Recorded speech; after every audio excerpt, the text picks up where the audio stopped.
The Prime Minister rubbished claims the United Kingdom requested a transitional Brexit deal from the EU as it gave the impression Britain had to beg. Speaking to BBC Radio 4 Today, Mrs May said, "You said it's a request from us. Actually, I think it's very important that in these negotiations people don't just think of the United Kingdom as some sort of supplicant asking for things. We're talking about a negotiation to build a new partnership between the UK and the EU. A partnership that I believe will be good for the UK and good for the EU. Us leaving doesn't only affect us, it affects the EU as well."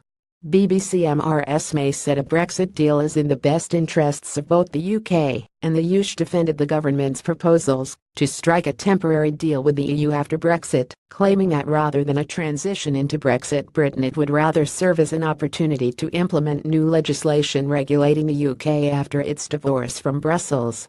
Mrs May placated fears over the length of the implementation after key figures such as Foreign Secretary Boris Johnson expressed concerns over the possible extension of the transition into well after March 2019. In a television interview on the first day of the Tory conference in Manchester, the Prime Minister said a string of EU leaders had personally welcomed the plan for Britain's departure from the bloc, which she had put forward in her recent speech in Florence.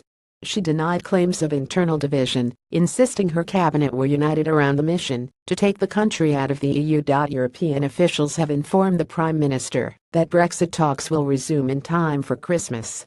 The go-ahead from the European leaders signals a new start to the floundering talks. The news comes after the European leaders cast doubt on whether talks would even be able to resume following very little progress. Britain has been seeking to push the talks beyond the terms of the divorce and onto future ties, including trade, at a European meeting later in October.